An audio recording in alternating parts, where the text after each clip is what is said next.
Hello all, welcome to Mind for Math YouTube channel. இன்னைக்கு நம்ம mensuration டாப்பிக்கில் cuboid ஷேப்புக்கான கான்செப்ட் அண்ட் ஃபார்முலாஸ் டிஸ்கஸ் பண்ண போகிறோம்.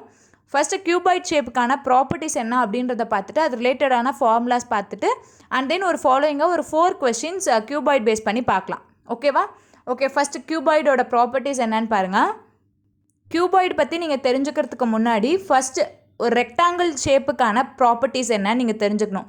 Rectangle shape is 2D image. Okay, அதுவே தான் கியூபாய்டுன்னு சொல்லுவோம். எப்போ அப்படின்னா 3D இமேஜாக இருக்கப்போ கியூபாய்டுன்னு சொல்லுவோம். ஓகே, ஸோ உங்களுக்கு ரெக்டாங்கிள் ஷேப்க்கான பேசிக்ஸும் தெரிஞ்சிருக்கணும். ஆஸ் வெல் அஸ் லாஸ்ட் வீடியோவில் நம்ம 3D இமேஜ் க்யூபை பற்றி சொல்லியிருப்போம். க்யூப் அப்படின்னா என்னென்னா ஸ்கொயர் 2Dயாக இருக்கப்போ cube 3D image. Okay, so அதில் நம்ம என்னென்ன டேர்ம்ஸ் இருக்குன்றத 3D இமேஜுக்கான டேர்ம்ஸை க்யூப் வீடியோலையும் இந்த ரெக்டாங்கிளுக்கான பேசிக்ஸ் அதாவது கியூபாய்டோட பேசிக் இன்ஃபர்மேஷன் ப்ராப்பர்ட்டிஸ் எல்லாமே ரெக்டாங்கிள் மாதிரியே தான் இருக்கும். ஓகேவா? அதை வந்து நம்ம ரெக்டாங்கிள் வீடியோலையும் இன்ட்ரோ கொடுத்துருக்கோம். ஸோ அது ரெண்டும் சேர்ந்தது தான் இங்கே நம்ம கியூபாய்டில் பார்க்க போகிறோம். ஓகேவா? ஸோ கியூபாய்ட் பார்த்தீங்க அப்படின்னா 6 டிஃப்ரெண்ட் சைட்ஸ் இருக்கும். அந்த சைட்ஸ் எல்லாமே பார்த்தீங்கன்னா ஆப்போசிட் சைட்ஸ் ஈக்குவலாக இருக்கும். Okay, length and breadth term இருக்கும். நமக்கு இப்போ ரெக்டாங்கிள்னு எடுத்துக்கிட்டிங்கன்னா லென்த் பிரெத் இருக்கும். அதில் ஆப்போசிட் சைட்ஸ் ஈக்குவல் 4 சைட்ஸ் இருக்கும். இங்கே 6 சைட்ஸ் இருக்கும். 3 டிஃப்ரெண்ட் டேர்ம்ஸ் இருக்கும். லென்த் பிரெத் அண்ட் ஹைட்டுன்னு 3 டேர்ம்ஸ் இருக்கும். ஸோ ஹைட்டுன்னு வந்தாலே உங்களுக்கு அது 3D இமேஜில் தான் இருக்கும். ஓகேவா? ஸோ இதுக்கும் நீங்கள் பார்த்தீங்கன்னா ஃபார்முலாஸ் எல்லாமே total surface area, lateral surface area, volume formula and diagonal, இந்த 4 ஃபார்முலா தான் இங்கேயும் நம்ம பார்க்க போகிறோம். டயக்னலை பொறுத்த வரைக்கும் கொஸ்டின்ஸ் எதுவுமே டயக்னல் பேஸ் பண்ணி கேட்க மாட்டாங்க. ஜஸ்ட் ஃபார்முலா என்ன அப்படின்றத மட்டும் தெரிஞ்சுக்கோங்க. ஃபஸ்ட்டு டோட்டல் சர்ஃபேஸ் ஏரியாக்கான ஃபார்முலா பாருங்கள். டோட்டல் சர்ஃபேஸ் ஏரியா அப்படின்னா இருக்கக்கூடிய 6 சைட்ஸுக்கான ஏரியா ஃபைண்ட் அவுட் பண்ண போகிறோம். ஒவ்வொரு சைடோட ஏரியாவையும் நம்ம ஆட் பண்ண போகிறோம். ஓகேவா? இப்போ பாருங்கள், இது ரெக்டாங்கிள்ன்றனால 6 சைட்ஸில் 3 சைட்ஸ் ஈக்குவலாக இருக்கும். ஃபார் எக்ஸாம்பிள் ஒவ்வொன்றிலையும் இருக்கக்கூடிய 2 சைட்ஸ் ஈக்குவலாக இருக்கும். ஸோ 3 காம்பினேஷன் ஆஃப் சைட்ஸ் இருக்கும். ஓகேவா? அதில் ஃபஸ்ட்டு காம்பினேஷன் பார்த்தீங்கன்னா L and B, lower and upper surface பாருங்கள். அதோட area L into B. So டோட்டலாக 2 சைட்ஸ் இந்த மாதிரி இருக்கனால 2 into L into B. Next பார்த்தீங்கன்னா BH சைட் பாருங்கள். அதே மாதிரியே 2 சைட்ஸ் இருக்கனால 2 into B into H. Okay, next and last என்னது L இன்ட்டு H சைட் பாருங்கள். அதே மாதிரியே 2 இருக்குது. So 2 into L into H. Okay, இது எல்லாத்துலேயுமே காமனாக 2 இருக்கா? ஸோ 2 காமனாக எடுத்துருங்க. 2 into LB plus BH plus LH square units. ஓகேவா? So total surface area is equal to 2 into LB plus BH plus LH square units. Okay? Okay, next second formula என்னன்னு பாருங்க. Second formula என்ன பார்ப்போம்? Second one lateral surface area. lateral surface ஏரியாக்கான meaning என்னென்னா upper surface and lower surface இதை ரெண்டையும் விட்டுட்டு மீதி இருக்கக்கூடிய 4 சைட்ஸோட area. So upper and lower அப்படின்றப்போ இந்த L into B 2 into L into Bயை நம்ம விட்டுருவோம். ஸோ ரிமைனிங் என்ன இருக்கும்? 2BH plus 2LH. இதில் காமனாக 2H எடுத்துலாமா? So 2H into L plus B square units. Okay, so this is the lateral surface area. ஓகேவா? ஓகே, நெக்ஸ்ட் தேர்ட் ஃபார்முலா பாருங்கள். வால்யூம். வால்யூம் அப்படின்னாலே நமக்கு 3D இமேஜில் மட்டும்தான் நம்ம வால்யூம் ஃபைண்ட் அவுட் பண்ணுவோம். ஸோ வால்யூம்க்கான ஃபார்முலா என்னன்னு பாருங்கள். ஸோ எந்த ஒரு 3D இமேஜாக இருந்தாலும் வால்யூம்க்கான ஜென்ரல் ஃபார்முலா என்னென்னா lower surface area into its height. Okay, lower surface area அந்த சர்ஃபேஸோட அந்த இமேஜோட லோயர் சர்ஃபேஸ் ஏரியா என்னன்னு கால்குலேட் பண்ணிட்டு அது கூட ஹைட்டை மல்டிப்ளை பண்ணுங்கள். ஸோ லோயர் சர்ஃபேஸ் ஏரியானா இங்கே என்னது? L into B. Okay, into H, that is LBH cubic units. Volume எப்பயுமே நமக்கு எந்த யூனிட்டில் இருக்கும்? கியூப் யூனிட்டில் தான் இருக்கும். வேறஸ் ஏரியா என்னவாக இருக்கும்? ஸ்கொயர் யூனிட்ஸில். ஓகே ஓகே, நெக்ஸ்ட்டு டயக்னலுக்கான ஃபார்முலா பார்க்கலாம். ஆல்ரெடி நான் சொல்லிட்டேன், டயக்னல் பேஸ் பண்ணி நமக்கு கொஸ்டின்ஸ் இருக்காது. ஜஸ்ட் ஃபார்முலா மட்டும் என்னன்னு தெரிஞ்சுக்கோங்க. ஓகேவா? ஸோ டயக்னலுக்கான ஃபார்முலா நம்ம எப்படி கால்குலேட் பண்ணுவோம்? ஆல்ரெடி ஒரு ட்ரையாங்கிள் இங்கே நம்ம ஃபார்ம் பண்ணியிருக்கோமா XYZன்ட்டு. ஸோ அந்த ட்ரையாங்கிள் பாருங்கள், HD and root of L square plus B square அப்படின்றது என்னது? இது ஒரு ரெக்டாங்கிள். ரெக்டாங்கிளோட diagonal value root of L square plus D square. இப்போ கியூபாய்டோட டயக்னல் வேல்யூ கண்டுபிடிக்க பித்தாகரஸ் தியரம் யூஸ் பண்ண போகிறோம்.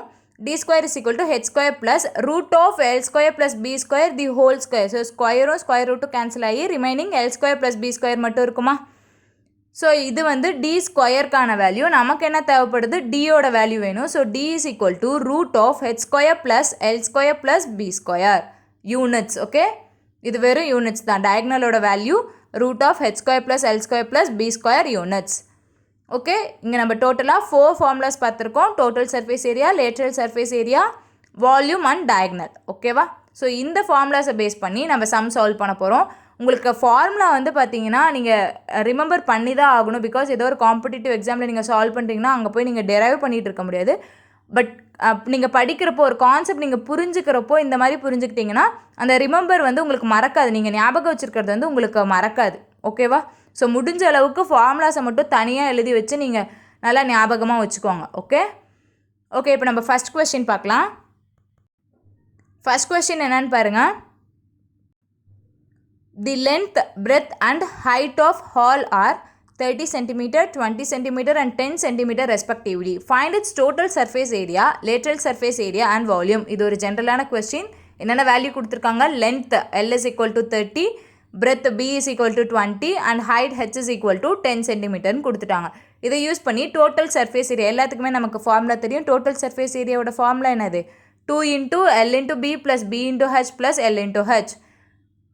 So 2 into L into B means 30 into 20 is 600 plus B into H 20 into 10 is 200 plus L into H that is 300. Therefore 2 into 1100 2200 centimeter square. Total surface area oda value another 2200 centimeter square. Okay va? Okay next lateral surface ஏரியாக்கான formula பாருங்கள். Lateral surface ஏரியாக்கான formula என்னது? 2 into H L plus B. So 2 into ஹெச்சோட value 10, L plus B ரெண்டையும் add பண்ணிங்கன்னா 50. So multiply பண்ணுங்கள். 20 into 50 is 1000. So 1000 centimeter square is the lateral surface area value. ஓகேவா? Okay next volume. Volume find out பண்ணுங்கள். L into B into H. So இது மூணுமே multiply பண்ணுங்கள். L into B is 600 and into 10 that is 6000 centimetre. இது volume. So cube. Okay மறந்துடாதீங்க, volume அப்படின்னாலே cubic units. 6000 centimetre cube. ஓகேவா? இது just ஒரு ஜென்ரலான கொஸ்டின். இந்த ஃபார்முலாலாம் எப்படி யூஸ் பண்ண போகிறோம் அப்படின்றதுக்கான general question. Okay okay next second question பாருங்கள். செகண்ட் கொஸ்டினில் என்ன கொடுத்துருக்காங்க? The length, breadth and height of a room are 20 meter, 10 meter and 5 meter respectively. Find the cost of renovating floor and 4 walls at rate of rupees 100 per square meter. So length is equal to 20 meter, breadth is equal to 10 meter, height is equal to 5 meter. Okay, இந்த 3 கான value கொடுத்துட்டாங்க. Find the cost of renovating floor and 4 walls. Floor அப்படின்னா நம்ம எந்த value find out பண்ணுவோம்? இங்கே வந்து அவங்க total surface area, lateral surface ஏரியான்னு ஸ்பெசிஃபிக்காக கொடுக்கல. நம்ம தான் அதை ஐடென்டிஃபை பண்ண போகிறோம். ஃப்ளோர் அப்படின்னா ஜஸ்ட் ஒரு லோயர் சர்ஃபேஸ் மட்டும்தானே இருக்கும். அதுக்கான ஃபார்முலா என்னது? Lower surface area. நம்ம வால்யூம் ஃபைண்ட் அவுட் பண்ணுறதுக்கு லோயர் சர்ஃபேஸ் ஏரியா கண்டுபிடிச்சோமா? அது என்னது? L into B. Therefore length into breadth is 20 into 10 200 meter square. ஓகேவா?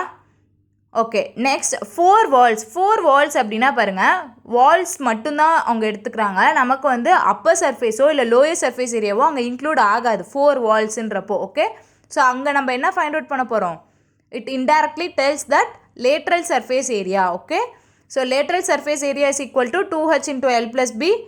So 10 into 30, 2 into 5 10 into 30 is 300 meter square. So floor கான ஏரியா 200 meter square, walls கான area 300 meter square. இது ரெண்டையும் add பண்ணி அதுக்கப்புறம் நம்ம அமௌண்ட் கால்குலேட் பண்ண போகிறோம். So 500 meter square totally. So இப்போ என்ன கொடுத்துருக்காங்கன்னா, 1 மீட்டர் ஸ்கொயருக்கு 100 rupees அப்படின்னா 500 மீட்டர் ஸ்கொயருக்கு எவ்வளோ அப்படின்னு கேட்குறாங்க. 500 மீட்டர் ஸ்கொயருக்கு எவ்வளோ? 500 into 100 that is 50,000 rupees. Rupees 50,000. Okay, cost of renovating floor and 4 walls. புரிஞ்சிச்சா? ஸோ இந்த மாதிரி தான் இன்டெரக்டாக தான் அவங்க கொஸ்டின் கேட்டிருப்பாங்க. மேக்ஸிமம் எங்கேயுமே உங்களுக்கு வந்து டேரெக்டாக சர்ஃபேஸ் ஏரியா ஃபைண்ட் அவுட் பண்ணுங்கள், வால்யூம் ஃபைண்ட் அவுட் பண்ணுங்கள் அப்படின்லாம் சொல்ல மாட்டாங்க. இப்போ இதே மாதிரி கொஸ்டின்லேயே பிரிக்ஸு, கெப்பாசிட்டி இந்த மாதிரி வார்த்தையெல்லாம் கொடுத்துருந்தாங்கன்னா நம்ம வால்யூம் கண்டுபிடிக்கிற மாதிரி இருக்கும். ஓகேவா? ஸோ அந்த கொஸ்டின்லாம் நம்ம பின்னாடி பார்க்கலாம். ஓகே இப்போ நெக்ஸ்ட்டு தேர்ட் கொஸ்டின் பாருங்கள். தேர்ட் கொஸ்டினில் என்ன கொடுத்துருக்காங்க? the length, breadth and height of a box are in ratio 5:4:1. If its volume is 160 cubic centimeter, then find its dimensions. So ரேஷியோவாக கொடுத்துட்டாங்க. லென்த், பிரெத் அண்ட் ஹைட்டுக்கான ரேஷியோ 5:4:1. இது எல்லாமே நம்ம எக்ஸ்டர்மில் கன்சிடர் பண்ணிக்கலாமா? therefore length is equal to 5x, breadth is equal to 4x and height is equal to x. Okay, next என்ன value கொடுத்துருக்காங்கன்னா வால்யூமோட வேல்யூ கொடுத்துருக்காங்க. Volume is 160 cubic centimeter. So வால்யூமோட ஃபார்முலா என்னது? L into B into H is equal to 160. இது எல்லாத்தையுமே multiply பண்ணுங்கள். 5x into 4x into x is 20x cube is equal to 180. therefore x cube is equal to 160 by 20. 0 cancel பண்ணிடுங்க. 8 times x cube is equal to 8 அப்படின்னா எக்ஸோட value என்னது? 2. Okay, cube root எடுத்துட்டோன்னா 2 கிடைக்கும். So இப்போ length, breadth and height find out பண்ணுங்கள். Length value is 5 into 2 is 10 cm, breadth is 4 into 2 8 cm and height is x 2 cm. Okay okay, சில கொஸ்டினில் பார்த்தீங்கன்னா ஏதோ ஒரு வேல்யூ ஃபைண்ட் அவுட் பண்ண சொல்லுவாங்க. பிரெத் ஃபைண்ட் அவுட் பண்ணுங்கள், லென்த் ஃபைண்ட் அவுட் பண்ணுங்கன்ட்டு. இங்கே நம்ம எல்லாமே டைமென்ஷன்ஸ்னு காமனாக கொடுத்துட்டாங்கன்னா எல்லா வேல்யூவும் ஃபைண்ட் அவுட் பண்ணணும். Okay okay, next 4th question பாருங்கள். 4th கொஸ்டினில் என்ன கொடுத்துருக்காங்கன்னு பாருங்கள். The dimensions of a brick are 20 cm, 8 cm, 4 cm. How many such bricks will be required to build a wall of 20 meter length, 48 cm breadth and 6 meter height? இப்போ பிரிக்குன்ற question கொடுத்துட்டாலே நான் என்ன சொல்லியிருக்கேன்? Volume base பண்ண question. Okay, so first பிரிக்கோட dimensions எல்லாம் பாருங்கள். 20 cm, 8 cm and 4 cm. Next என்ன கொடுத்துருக்காங்க? வாலோட டைமென்ஷன்ஸ் கொடுத்துருக்காங்க. ஓகேவா, ஒரு வால், இந்த பிரிக் யூஸ் பண்ணி ஒரு வால் அவங்க பில்ட் பண்ணுறாங்க. அதுக்கான டைமென்ஷன்ஸ் எவ்வளோன்னு பார்த்தீங்கன்னா 20 metre, 48 centimetre and 6 metre.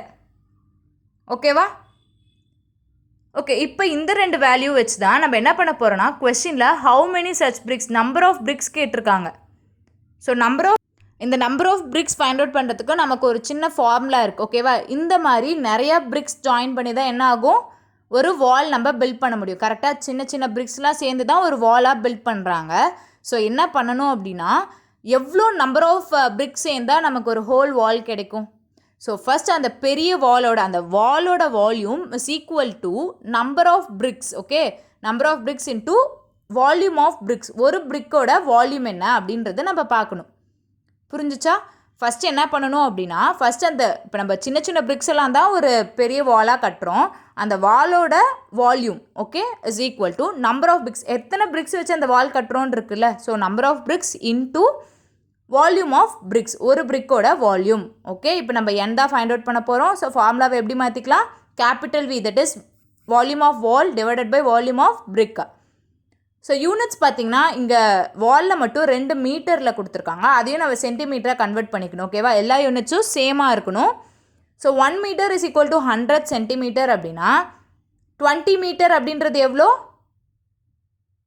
20 metre is equal to 2000 centimetre. Okay, 2000 into 48 centimetre அப்படியே எழுதிக்கோங்க. இன்டூ 6 மீட்டரை 600 சென்டிமீட்டர்னு கன்வெர்ட் பண்ணிக்கலாம். Okay, divided by volume of பிரிக்ஸோட வேல்யூ அப்படி எழுதிக்கோங்க. 20 இன்டூ 8 இன்டூ 4 எல்லாமே கேன்சல் பண்ணுங்கள். கேன்சல் பண்ணி மல்டிப்ளை பண்ணிங்க அப்படின்னா நமக்கு என்ன கிடைக்கும்? 90,000 பிரிக்ஸ் கிடைக்கும். ஓகேவா, கிளியராக? Number of bricks is 90,000 bricks. Okay, இந்த மாதிரி கொஸ்டின்ஸ் எல்லாம் தான் உங்களுக்கு டக்குன்ட்டு என்ன ஃபார்முலா யூஸ் பண்ணுறது, எப்படி எங்கேருந்து ஸ்டார்ட் பண்ணி எப்படி ஆன்சர் கொண்டு வருதுன்றது உங்களுக்கு தெரியாது. இது ஒரு புது கான்செப்ட். இங்கே நம்பர் ஆஃப் பிரிக்ஸ் சில டைம் என்ன பண்ணுவாங்கன்னா, இத்தனை பிரிக் யூஸ் பண்ணி ஒரு வால்யூம் ஆஃப் வால் அவங்க பில்ட் பண்ணிடுறாங்க. அப்படின்னா ஒரு பிரிக்கோட வால்யூம் என்ன அப்படின்ற மாதிரியும் கேட்கலாம். கொஷின்ஸ் எப்படி வேணால் இருக்கலாம், பட் இந்த டேர்ம்ஸ் எல்லாமே நல்லா பார்த்துக்கோங்க. ஓகே, ஸோ கியூபாய்டை பொறுத்த வரைக்கும் அவ்வளோதான். இந்த ஃபார்முலாஸ் 4 ஃபார்முலா சொன்னாலும் அதுதான் ரொம்ப இம்பார்ட்டன்ட். அதுலேயும் டயக்னலுன்றது ஜஸ்ட் ஃபார்முலா மட்டும் தெரிஞ்சு வச்சுக்கோங்க. சம்ஸில் நம்ம யூஸ் பண்ண போகிறது கிடையாது.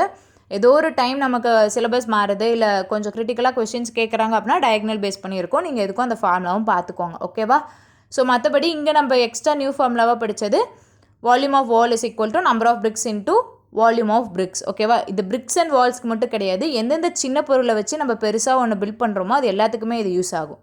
Okay okay, that's all for today. I hope you all understand this concept. Stay tuned for more videos and thank you.